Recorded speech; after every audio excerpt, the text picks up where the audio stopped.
Hey there guys, welcome back to the channel. So I got around to seeing Avatar Fire and Ash that is directed by James Cameron, which for those of you who've been following me for a while, you know that this is one of my most anticipated films of the year. I've been looking forward to it since The Way of Water, and you saw my trailer reaction. You already know how I felt about the first two movies and how much I am a fan of this world and what James Cameron created and the characters that I love in the world of Pandora, the spectacle, and how much it had a great experiential event. I thought The Way of Water was better than the first one, and I love the first one, and it was one of the first times that they had actually done a great cutting edge of 3D technology when they were shooting on a mocap stage in the first movie, and they even done it even better than the last one. It was like Avatar 1 and 2 is now the top 3 highest grossing movies of all time, and when I heard the reviews of the people criticizing the movie and saying that it's more of a retread of the first two movies, and that it didn't feel like it gives anything new and different, I was a little bit worried before going into that Fire and Ash. But going into Fire and Ash, it literally picks up 2 weeks after the events of the last film. It's a continuation of The Way of Water. We're seeing the Sully family completely processing their own grief of the loss of the oldest son of the family that got killed off in the last movie. Now, granted, this is a non-spoiler review, so please in the comments do not spoil any of the plot points of the movie. This video is non-spoiler. I'm not going to give away any of the plot points of the movie. I'm not going to give away any of the plot twists. That's something you're going to have to go see for yourself. So going into Fire and Ash, I was still a little bit nervous, but I was still going to go in with an open mind because I love the first two films, and from what we've heard, that this is supposed to be the culmination of the first two Avatar movies. And I was really excited to see the main villain that was marketed heavily for this new character named Varang, the leader of the Fire People. And it's played by Oona Chaplin, which I remember that she was probably in the Game of Thrones show that played Robb Stark's love interest, the one that got killed off in the Red Wedding. Spoiler alert if you have not watched Game of Thrones. But I was excited that they were going to expand and show us the different side of Pandora that we haven't seen before. Now, I want to get some couple of the negatives out of the way. I will say that as much as I love Varang as the main villain, but she made a good impression in the first half of the film. But in the second half of the film, as you saw the trailer, that Courage, played by Stephen Lane, that they both form an alliance, they both have a common interest, they both wanted to spread fire across the world, and Courage is literally going to use her to team up to find Jake Sully. By the time you see that happen and come to a fold, they literally sidelined her character throughout the whole movie in the second half. I was a little disappointed of how they've done with her and how they've used her, because they heavily marketed her like she was going to be the main focus of the villain and she was going to be frightening. And don't get me wrong, she is very frightening. She is a psychopath in her motives of why she's doing the way she's doing and why she hates the AWA so much and why she wants to spread fire across the world. I get that. It was already acknowledged in the trailer. But unfortunately, by the time you get to the second half, she's not as frightening or a badass as I thought she would be. And I felt like they should have done a little bit more with her character and not completely sidelined her by the end. Because Courage, played by Stephen Lane, had a lot more to do, and his arc was so compelling. He almost felt like a little bit more of the Darth Vader figure of this Avatar franchise. I thought his arc was so compelling since The Way of Water.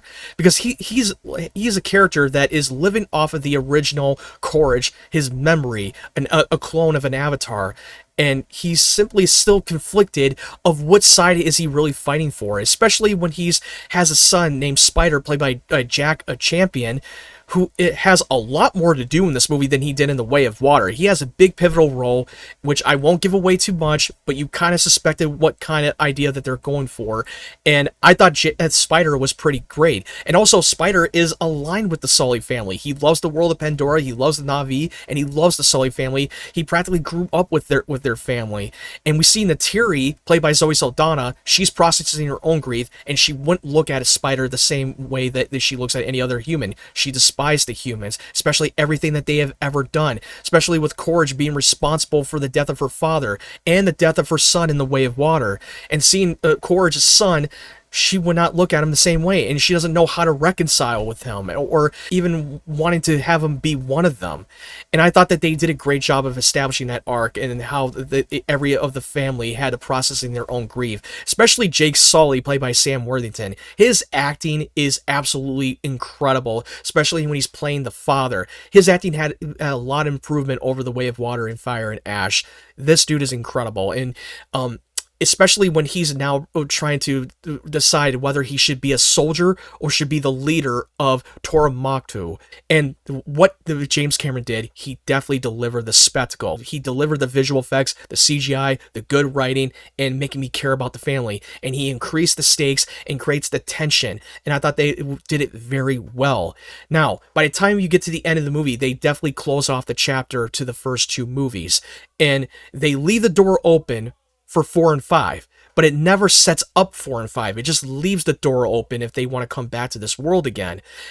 Like I said before, I thought that the family was great. I thought the youngest son, Loak, who is the one who doesn't always play by the rules, who's always a rebel, I thought his arc was really good. He definitely had his own way of processing own grief of the death of his brother, and he had a little bit of a side mission going on, and I thought that his arc was great. I thought every one of their arcs are great. Even Kiri, played by Sigourney Weaver, who is the daughter of Augustine, she's trying to discover why she is the way she is and why she's so different from others. Why does she feel like a freak? And in this movie, you definitely get more answers of who is the lineage to someone. And I speculated that was going to happen. So it did feel a little predictable that I kind of knew that was going to be that way of how she was born and how she was made. But I thought her arc was so incredible, and Sigourney Weaver really nailed her performance. I really believed it. And the CGI, you already know that James Cameron is a perfectionist when it comes to CGI and why it took him so long to make sure it's done well and done right. Now, I will say, some people may be irritated by the high frame rate in the 3D format, especially when you're watching in an IMAX screen, because there are sequences where you're seeing the action and the spectacle, the frame rate turns on. And then when you see characters with dialogue and exchanging dialogue throughout the whole movie, they kind of turn it off at some point, and you do notice it. It may irritate some people. For me personally, I wasn't irritated by it at all. I kind of felt very okay with it. It grew on me, especially when he's trying to shoot action and he wants the set pieces to be more smooth when you're watching it in a 3D format. And I kind of understand why. I mean, I would have preferred them to stick to the normal frame rate even when you're watching it in the 3D. But other than that, it didn't bother me. I thought they did a great job of concluding the story and not try to set up the next movie.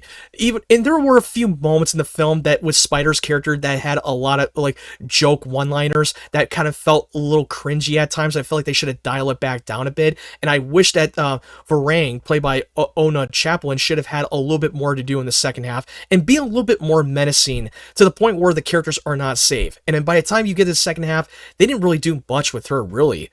And that was a little bit disappointment. But I thought that Stephen Lane, played by who was playing Courage, was great. He continues to shine, and also he gets a lot more comedic one-liners than he did in the first two. He's actually hilarious in the movie, and they do bring back some of the familiar faces from the first Avatar movie that got sidelined in The Way of Water.